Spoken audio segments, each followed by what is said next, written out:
하나님의 말씀을 보도록 하겠습니다. 하나님의 말씀은 창세기 42장 7절에서 11절까지 보도록 하겠습니다. 창세기 42장 7절에서 11절 다 같이 읽도록 하겠습니다. 시작. 요셉이 보고 형들인 줄을 아나 모르는 체하고 엄한 소리로 그들에게 말하여 이르되 너희가 어디서 왔느냐? 그들이 이르되 곡물을 사려고 가나안에서 왔나이다. 요셉은 그의 형들을 알아보았으나 그들은 요셉을 알아보지 못하더라. 요셉이 그들에게 대하여 꾼 꿈을 생각하고 그들에게 이르되 너희는 정탐꾼들이라 이 나라의 틈을 엿보려고 왔느니라. 그들이 그에게 이르되 내 주여 아니니이다. 당신의 종들은 곡물을 사려 왔나이다. 우리는 다 한 사람의 아들들로서 확실한 자들이니 당신의 종들은 정탐꾼이 아니니이다. 아멘. 옛날에는 누가 장자인지가 굉장히 중요했습니다. 그 중에서 누가 가장 남자로서 먼저 태어났는가? 이 먼저 태어난 사람들은 부모님이 대우도 달랐고 또 부모님이 돌아가시면 유산도 2배, 3배로 받는 장자는 굉장한 권한을 가지고 있었기 때문에 누가 장자인가가 중요하고 누가 장손인가가 중요했는데 우리 구약 성경에는 특별히 이 세상의 장자보다도 더 뛰어난 그런 의미가 있었습니다. 장자를 통해서 예수님이 오시게 되어 있었기 때문에 인류를 구원할 예수님이 오시는 그 장자가 누가 될 것인가 하는 이런 중요한 사건에서 누가 장자가 될 거냐. 그래서 우리 성경에 보면은 야곱과 에서의 이야기가 나옵니다. 에서는 형인데 이 둘째 야곱은 내가 장자가 돼야지. 그래서 사냥을 갔다 와서 배가 고픈 그 형한테 팥죽을 잘 끓여가지고 형님 이거 드실래요? 그 먹어야지. 그런데 형님 형 그 장자 있잖아요. 장자권 그 맹분만 내게 파시면은 팥죽을 줄게요. 이래가지고 꼬셔가지고 야곱이 형의 장자권을 팥죽 한 그릇 주고 팔아먹었다가 그리고 샀다가 완전히 집안에 살인사건이 일어날 만한 그런 사건이 있은 것도 우리는 구약에 아주 길게 기록을 하고 있는 유명한 사건인데 이렇게 이것이 유명한 사건이 된 것은 이 장자를 통해서 앞으로 인류를 구원할 예수님이 오시기로 되어지기 때문에 누가 장자가 되느냐 이것이 구약에는 굉장히 중요하고 예수님의 족보 마태복음에서도부터 보면 다 장자를 통해서 예수님이 오시는 이 길이 쫙 기록이 되어 있습니다. 그런데 우리 성경에는 야곱이라고 하는 사람이 나오는데 이 야곱은 12명의 아들과 한 사람의 딸이 있었습니다. 그에게는요 야곱에게는 어떻게 하다가 보니까 아내가 4명이 있었고 이 4명의 아내들에게도 전부 다 자녀가 다 태어났습니다. 그런데 한 집안에서 아버지와 4명의 아내가 같이 살다가 보니까 그 태어난 자녀들까지도 편을 갈라서 당을 짓기도 하고 했는데 이 야곱은 자기의 사랑하는 아내 라헬이라고 하는 그 아내에서 태어난 아들을 사랑했어요. 그 사랑하는 아내였는데 그 아내가 막내를 낳고 난 다음에 바로 그 자리에서 죽음으로 말미암아서 이 야곱은 그 사랑하는 아내도 잊지 못하고 그 아내가 아기를 낳다가 죽었기 때문에 늘 그 아내에게서 태어난 요셉과 베냐민이라고 하는 그 2 아들을 더 사랑하고 나이도 최고 어렸기 때문에 더 사랑했는데 이렇게 너무너무 사랑을 하다가 보니까 다른 형제들한테 미움을 받아서 아버지는 요셉과 베냐민만 사랑하고 그런데다가 이 요셉은 꿈을 꾸고 꿈을 자랑하고 형님들은 나한테 다 죄를 하는 사람이 될 겁니다. 이러니까 주놈의 자식 꼼쟁이 언젠가는 죽여버릴 거야. 이렇게 형들이 다른 배에서 나온 형들이 똘똘똘 뭉쳐있다가 결국은 이 형들이 요셉을 죽여버리려고 하다가 죽이느니 돈을 주고 이집트 나라에 파는 게 낫겠다. 그래서 이집트 나라에 종으로 팔아버렸어요. 그리고는 아버지한테 가서는 아버지 심부름 오다가 사자한테 잡혀 죽은 것 같습니다. 이렇게 거짓말을 해서 이 야곱은 죽을 때까지 다 우리 사랑하는 아들 요셉이 사자의 밥이 돼서 죽었구나, 이렇게 생각을 하고 있었는데, 사실은 애굽 나라로 팔려갔던 이 요셉이 종으로 팔려갔지만은 우리 구약 성경에 보면은 얼마나 하나님을 의지하고 열심히 일을 했는지, 하나님께서 지혜를 주시고 능력을 주시고 꿈을 해석하는 모든 능력을 줌으로 말미암아서 종으로 팔려갔던 그 당시 최강의 나라 에집트에서 총리 대신이 되는 기적이 일어난 줄로 믿으시기를 바랍니다. 나일강을 통해서 일어난 이 에집트 이 문명, 거기에 총리가 되었는데 그 근동에 큰 흉년이 들어서요, 그래서 이 야곱이 살고 있는, 형들이 살고 있는 가나안 땅에도 기근이 왔습니다. 기근이 와서 양식을 살 데가 없어가지고 정말로 굶어 죽을 지경이 되니까 소문이 들려오기를 저 나일강이 있는 저 에집트에는 양식이 있다, 이 말을 듣고 야곱은 아들들한테 돈을 주면서 양식을 사가지고 오라. 그러나 이 막내 아들, 이 아들은 데려와서는 안 된다. 그래서 그 아들 혼자만 두고 나머지는 전부 다 양식을 사러 보내었습니다. 그래서 형들이 나귀를 몰고 말을 몰고 낙타를 몰고 돈을 가지고 양식을 사려고 가나안 땅에서 저 에집트까지 이렇게 며칠을 걸려서 갔습니다. 가서 왕궁에 갔더니 막 이제 양식을 파는데, 에집트 사람들은, 에집트 관리들이 파는데, 외국에서 양식을 사러 온 사람은 전부 다 총리 앞에 가서 이 사람의 신분을 다 검증을 하고 난 다음에야 양식을 파는 거예요. 그래서 이 10명의 형들도 전부 다 이제 요셉 앞에 가가지고 머리를 조아리면서 우리는 가나안 땅에 살고 있는 사람인데 양식을 사러 왔습니다, 이렇게 말했더니 딱 보니까 그 요셉이 보니까 자기 형들이, 자기를 노예로 팔아버렸다는 형들이 양식을 사러 온 거예요. 그걸 보고 성경은 뭐라 그러고 했느냐, 창세기 42장 7절 8절에 보니까 요셉이 보고 형들인 줄을 아나 모르는 척하고 엄마 목소리로 그들에게 말하되 너희가 어디서 왔느냐. 그들이 이르되 네, 우리는 가나안 땅에서 곡식을 사려고 왔나이다. 요셉은 그 형들을 알아보았으나 형들은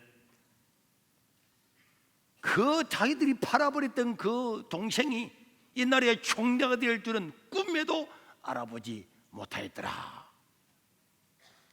그런데 요셉이 이야기했습니다. 너희들 고개 한번 들어봐, 고개가 안 들어봐. 초등일부 고개 들어봐. 너희들 보니까 간첩이구만. 북한에서 파송됐지. 아닙니다. 우리는 양식을 사러 왔습니다. 아니야. 너희들 보니까 정탐꾼들이네. 간첩이잖아, 스파이잖아. 아닙니다. 그러면서 그들이 11절에 이런 이야기를 합니다. 시작. 우리는 다 한 사람의 아들들로서 확실한 자들이니 당신의 종들은 간첩이 아닙니다. 여기에 다 한 사람의 아들들로서 우리는 확실한 자입니다. 이게요, 개역 성경에는 우리는 독실한 자입니다 이렇게 기록을 했어요. 그리고 또 우리 공동번역이나 세번역에는 우리는 정직한 자입니다. 우리는 거짓말은 절대로 못하는 자입니다. 우리는 하나님을 믿고 나쁜 짓은 한 번도 안 한 자입니다. 이렇게 번역이 되고 있어요. 우리는 확실한 자입니다. 우리는 독실한 자입니다. 우리는 간첩이 절대로 아닙니다. 곡식을 사러 왔습니다. 우리 아버지가 가나안 땅에서 기다리고 있습니다. 그런데 여러분, 이 요셉을 팔았던 이 형들은요 어떤 사람입니까? 첫째 아들 르우벤은요 자기의 작은 어머니와 동침을 한 사람이야.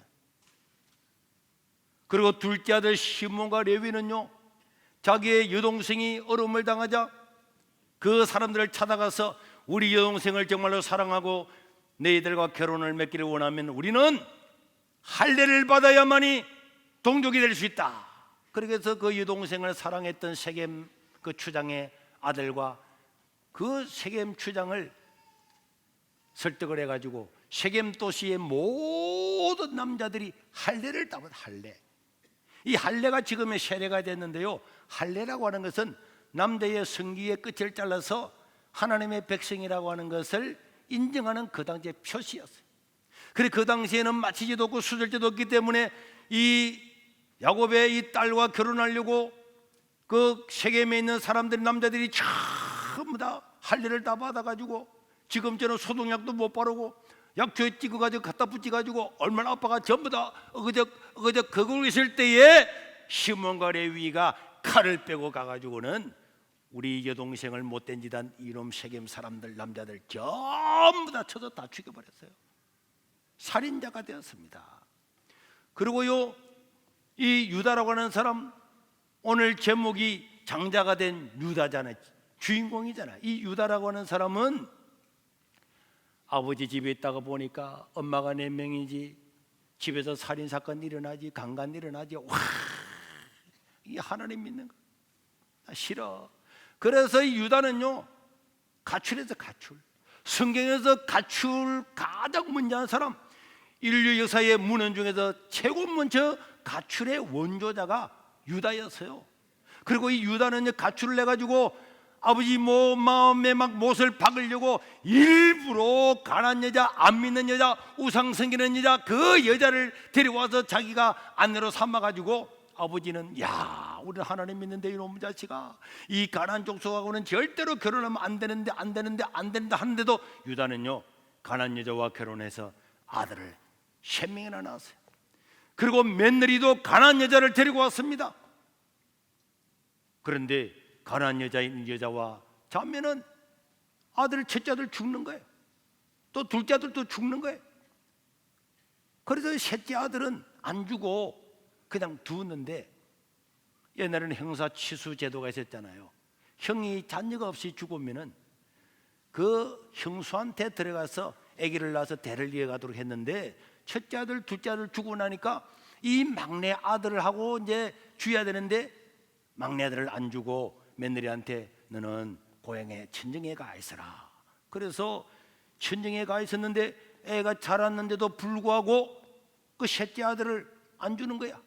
그래서 이 며느리가 아버지가 방탕하고 돌아다니는 그 음침한 길가에 장려복 올리고 탁 앉아가지고, 사장님 그래가지고 그 유다를 꼬셔가지고 하룻밤을 잤는데, 그러고 난 다음에 염소 새끼 한 마리 주기로 했는데, 내가 다음에 염소 새끼 줄게 하고는 가서, 그 다음에 이 또 유다가 어린애는 있어가지고 염소 새끼를 하나 보냈더니, 우리 동네에는 그런 장녀가 없다는 거야. 없다고? 잘 됐지 뭐. 염소 새끼 한 마리 버렸지 뭐. 이래가지고 있었는데, 한 3개월 정도 지나고 나니까 소문이 들러오기를 며느리가 임신했다는 거야.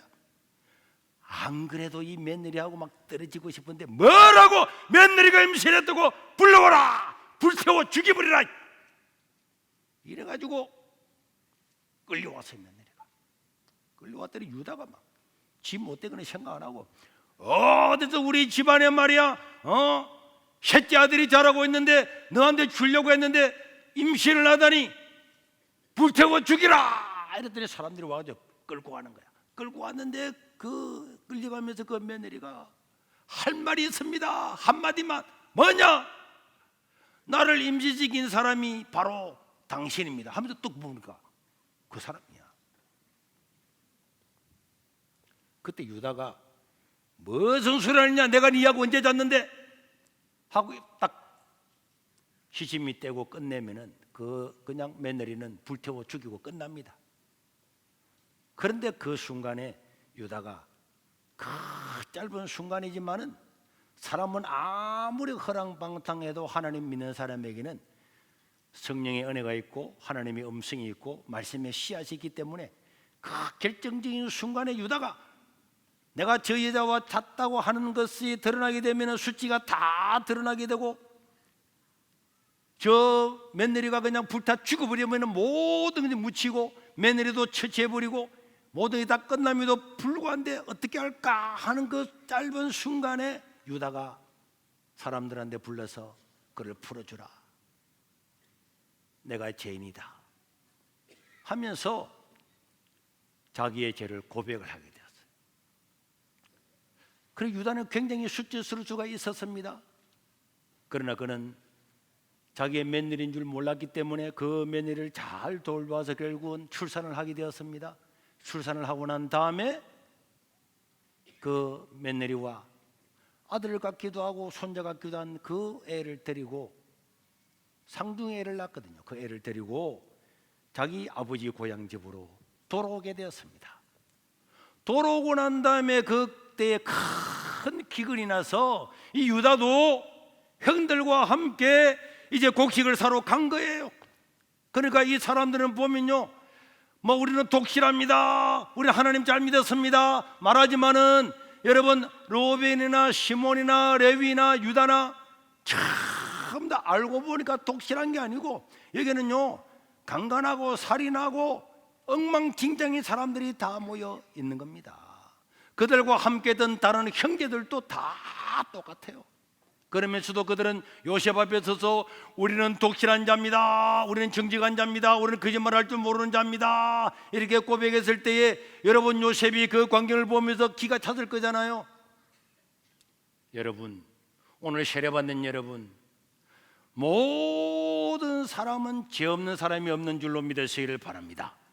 로마서 3장 23절에 보니까 모든 사람이 죄를 범하였음에 하나님이 원하시는 그 목표의 영광에 이르지 못하였다.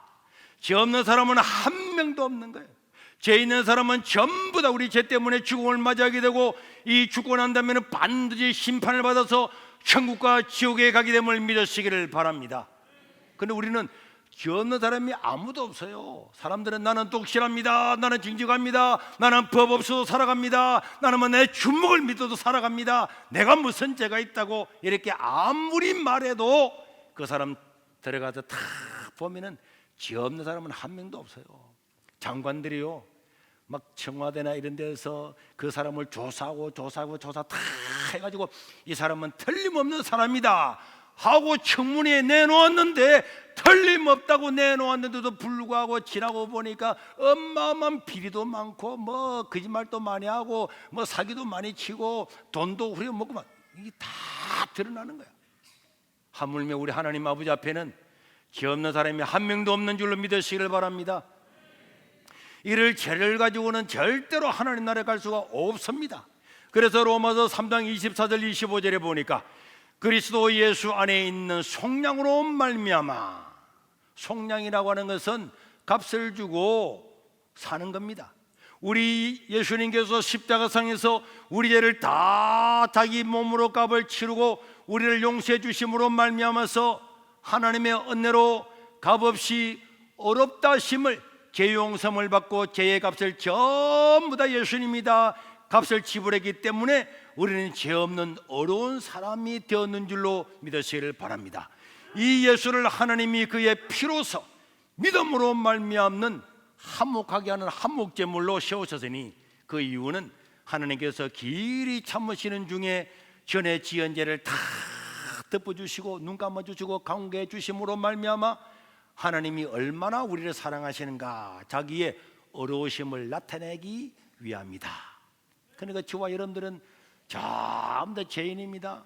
여러분, 요셉 앞에 선 이 형들이요, 우리는 독실합니다, 우리는 정직합니다, 거짓말할 줄 모릅니다, 나는 법 없이도 살아갈 수 있습니다. 알고 보니까 어마어마한 비리를 다 저지른 사람들이고, 우리가 구원받는 것은 오직 예수님께서 우리 죄를 위해서 십자가에 죽으신 그 구원으로 말미암아, 그 은혜로 말미암아 그를 믿음으로만 죄 용서를 받고 하나님 나라에 갈 수 있는 줄로 믿으시기를 바랍니다. 그렇게 이야기를 했더니 요셉이, 그래? 너희들이 그런 사람이라고 알았어, 정탐꾼이 아니란 말이지. 그러면서 막 곡식을 다 팔았어요. 팔면서 그 곡식 자루에다가 가지고 온 돈을 다 다시 집어넣은 거야. 그러고 돌려보내. 집에 가서 풀어보니까 그 돈이 다 있는 거야. 아니, 이 돈이 왜 이거 다시 있지? 그러면서 요셉이 이야기했습니다. 너희들이 방금 말할 때에 막내 하나가 집에 있다며. 사실은 요셉의 동생이잖아요. 같은 어머니에서 난 동생이에요. 어머니가 그 애를, 동생을 낳다가 죽었거든. 그 보고 싶었는데 그 애는 아버지가 절대로 못 나눴는다 하고 집에 있는 거예요. 다음에 너희들이 양식을 사러 올 때는 너희들이 간첩이 아니라면은 진짜 너희들 말이 정직하다면은 그 하나 있는 동생을 데려와야 양식을 팔 거다, 이렇게 이야기를 했어요. 그런데 집에 가서 보니까 양식 돈도 다 들어있지. 막 떨리는 거야. 아이고, 양식을 사러 갔는데 돈이 다 들어있네. 어떻게 되는 거야? 그래가지고 양식을 아껴 먹었는데도 계속 기근이 됨으로 말미암아서 결국은 양식이 다 떨어진 거야. 아들들이 말하기를, 아버지, 양식을 사러 가야 됩니다. 못 사러 가면 굶어 죽습니다. 안 돼.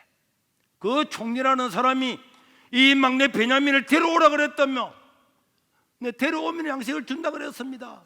베냐민은 안 돼. 요셉도 사자의 밥이 되어 죽었는데 베냐민을 내가 죽으면 내가 죽는 게 낫겠다. 차라리 굶어 죽어도 베냐민은 안 돼. 또 며칠 뒤에 갑니다. 아버지, 베냐민 우리 반드시 데려오겠습니다. 못 데려오면 우리가 목숨을 더 담보하겠습니다. 베냐민을 데려가야 양식을 준다 말했다니까요. 몇 번 이야기하니까 요셉이, 좋아, 데려가. 베냐민 못 오면 나는 죽을 거야. 아버지, 베냐민 반드시 우리 막내 동생 데려오겠습니다. 그래서 다시 이 형들이 베냐민을 데리고 다 갔습니다. 그리고 총리 앞에 섰는데 요셉이, 그래, 아니 지난번에 어떤 그 사람들이잖아. 그래, 너희들 동생 데려왔냐? 예, 여기가 우리 베냐민 동생입니다. 보니까 요셉의 바로 같은 엄마에서 난 동생인 거예요.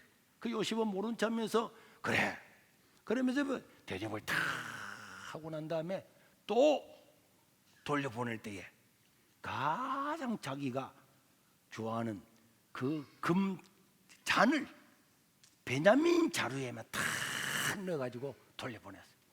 그래서 그 사람들은 돌아가면서, 총리 대신 감사합니다, 드디어 양식을 넣고 베냐민도 데려가는구나 하면서 그들은 착 가고 있는데 뒤에서 개 섞어라 하면서 막 쫓아오는 거야. 그럼 막 섰습니다.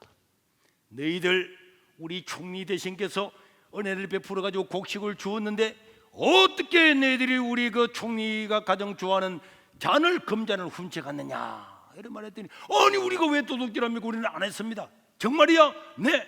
만약에 우리 누군가 자루에서 그 나오면은 그 사람 죽이도 좋고 우리가 영원히 종이 되겠습니다. 그래.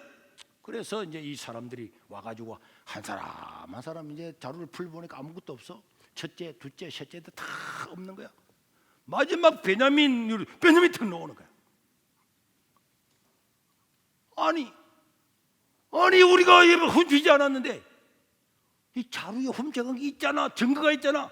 그래서 사진 촬영하고 비디오 촬영 다 해가지고 그런 끌고 왔어요. 집으로 가다가 끌려가지고 왕궁에 끌려간 거야. 끌려갔더니 그 요셉이 보고, 내가 너희들에게 은혜를 베풀었는데 나의 사랑하는 좋아하는 그 잔을 훔쳐가다니. 그때에 유다가 나오게 됩니다. 그때 유다가 나와요. 자, 우리 유다의 이야기를 창세기에 보면은 기록이 됐는데, 그 유다의 이야기, 그 유다가 앞에 나와서 다 이야기를 하는 거예요. 총리 대신 사실 이 막내 동생은요, 사다밥에 죽었던 그 어머니 배에서 난 아들인데, 우리 아버지 야곱은 그 요셉이라고 하는 아이를 잃어버리고 난 다음에 베냐민만 곁에 주고 사는데, 만약에 이 베냐민을 데려가지 못하면은 우리 아버지는 죽을 겁니다. 우리 사랑하는 아버지는 죽을 겁니다. 이 베냐민을 데려가지 못하면 우리 아버지는 죽을 겁니다. 내가 당신의 종이 되고 내가 당신의 시키는 거 다 하고 일생을 내가 여기서 종살이하고 감옥에 이 사람은 감옥에 있겠습니다. 이 동생만은 돌려보내 주기를 바랍니다. 그러면서 구구절절 이야기를, 눈물을 탁 흘리면서 이야기를 하는데, 요셉이 그 유다의 이야기를 들으면서 너무나 가슴이 메어져 가지고, 잠깐만 기다려 하고 난 다음에 밖에 나가서 막 울은 거야. 막 울고 난 다음에 화장하고 와가지고, 안 돼, 아무리 생각해도 말이야, 어떻게 내 좋아하는 그 잔을 훔쳐가다니. 그랬더니 유다가 다시 나와서 창세기 44장 33절 34절에 많은 이야기가 있지만 그 중에서 이제 유다가 하는, 이제 주의 종으로 이 아이를 대신하여 여기에 머물러 있어 내 주의 노예가 되게 하시고 이 아이는 형제들과 함께 가나안 땅으로 돌려보내 주십시오. 그 아이가 나와 함께 가지 아니하면은 내가 어찌 내 아버지께로 올라갈 수가 있겠습니까? 두렵건대 제가 아버지에게 미쳐서 우리 아버지는 반드시 죽을 겁니다. 내가 당신의 노예가 될 거니까 이 아들을 돌려보내 달라고 간절히 눈물을 흘리면서 요청을 하는 거예요. 이 이야기를 들었던 요셉이 밖에 나가지도 못하고 형님들, 뭐야 이거? 그래오는 모자를 벗고 옷을 벗고 내가 사실은 요셉입니다. 뭐라고? 이 요셉이야. 그래도 막 끌어안고 막 우는 거야. 형님들. 그래 베냐민 막 끌어안고 울고, 형님들이 나를 팔았지만은 하나님께 내게 은혜를 주셔서 내가 이 나라의 총리가 되었습니다. 그러면서 아버지도 모시고 오고 내 형들을 다 죽을 때까지 당신들과 당신들의 자녀들을 전부 다 내가 케어해 주겠습니다. 막 해서 이 야곱의 가정이 굶을 죽을 지경에서 아버지부터 처음 다 이 나일강의 비옥한 땅에 와서 400년 이상을 거기서 살게 되는 이야기가 창세기에 있는데요, 오늘 드리고 싶은 말씀은 다 아는 이야기입니다. 주일학교들도 다 아는 이야기. 이게 두 가지입니다. 야곱의 12아들들 중에서 유다는요 넷째 아들입니다. 몇째 아들이라고요? 넷째 아들. 이 넷째 아들은 장자가 될 수가 없어요. 그럼에도 불구하고 우리 성경은 누가 장자가 되었다고요? 이 넷째 아들인 유다가 장자가 되고, 이 장자를 통해서 예수님이 이 땅에 오게 되고, 물론 다윗의 조상이 되고요. 왜 이렇게 됐느냐? 왜 넷째인 유다가 장자가 되냐? 왜 첫째가 안 되고 다 죄지은 놈들인데 왜 더 많은 죄를 짓고 허랑방탕하고 가출하고 이방여인 데려오고 뭐 맨날하고 이상한 짓하고 이래가지고 했던 이 유다가 장자가 되어서 다윗의 조상이 되고 예수님이 조상이 되느냐? 그건 딱 두 가지입니다. 첫째는 앞에 말한 것처럼 유다는 자기가 가출해서 저지른 모든 그 죄 중에서 결정적인 순간에 하나님, 내가 죄인입니다. 저 며느리가 죄인이 아니고 내가 죄인입니다. 내가 불살라 죽일 자입니다 하면서 회개하고 아버지 집에 돌아온 그것이 하나님 볼 때는 가장 큰 이유 중에 하나였어요. 그래서 우리 누가복음에 보면은 여러분 나오죠.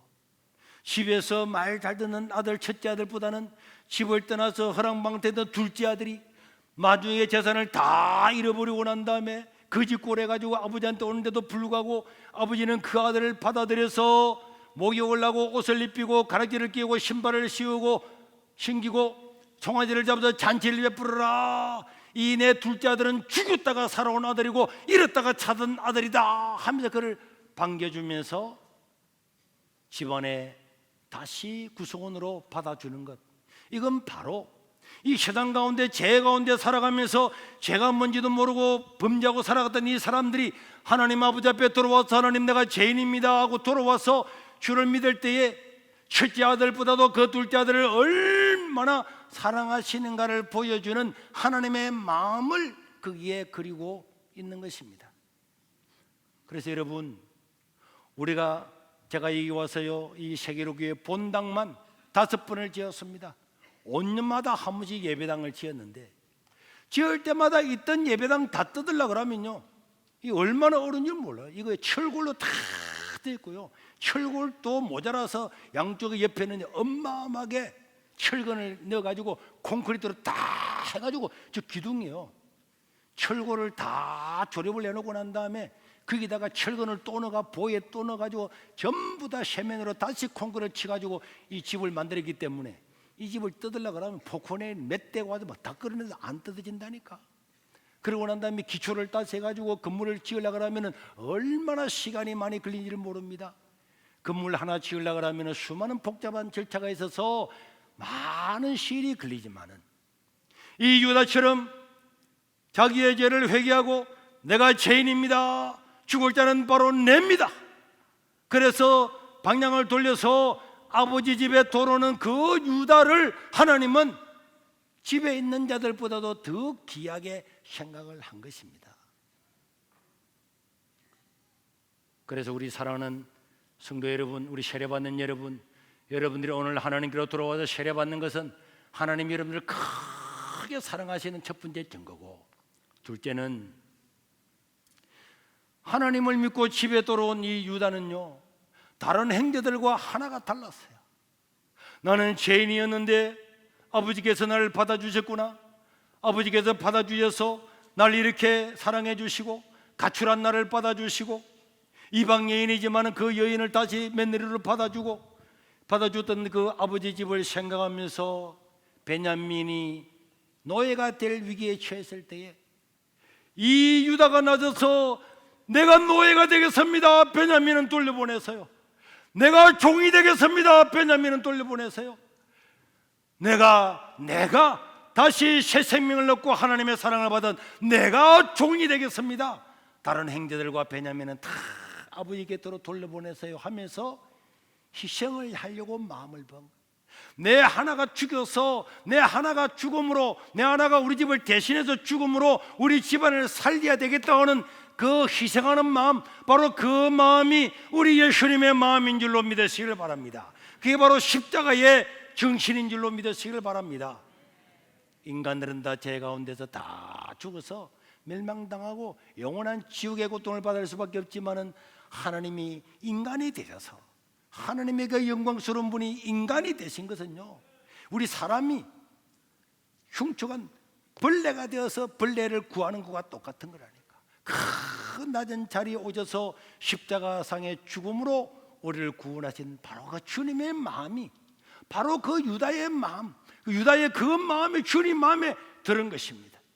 그래서 자기 자신을 깨닫고 사람들을 섬기고 사랑하고, 내 하나가 죽어서 우리 구역을 살려야지, 내 하나가 죽어서 교회를 살려야지, 내 하나가 죽어서 우리 집안을 살려야지, 내 하나가 희생하고 내 하나가 손해봄으로 말미암아서 다른 사람을 전도하고 복음을 전해야지, 그런 마음을 가진 그 사람을 하나님께서는 장자처럼 위대하게 쓰시는 줄로 믿으시기를 바랍니다. 사람들은요, 목사님, 내가 지금까지 신앙생활하고 열심히 하고 다 왔지만은 누가 나한테 이런 이야기를 했는데요, 그거를 참을 수가 없습니다. 만나서 대질해가지고 말 안 들으면 그냥 한밤 때리고 빡치기로 돼가지고 이 속을, 아이고 내 속을 드러내가지고 얼마나 억울한지 모르겠습니다. 그런 사람은 하나님의 사랑을 입을 수가 없다니까. 왜? 주님의 마음이 아니니까. 우리 예수님은 자기가 하나님임에도 불구하고 그 인간에게 조롱을 받고 침뱉음을 받고, 그것도 손등으로 뺨을 맞고 온갖 모욕을 다 당했음에도 불구하고 저와 여러분들을 구원하기 위해서 십자가에 달렸더니, 사람들이 네가 하나님이면은, 네가 하나님이 정말 맞으면은 십자가에서 뛰어내리라 이 바보야, 너도 살리고 우리도 한번 살려봐봐, 그런 소리를 함에도 불구하고 우리의 죄를 대속하기 위해서 끝까지 십자가를 지고 죽으시고 부활하신 줄로 믿으시기를 바랍니다.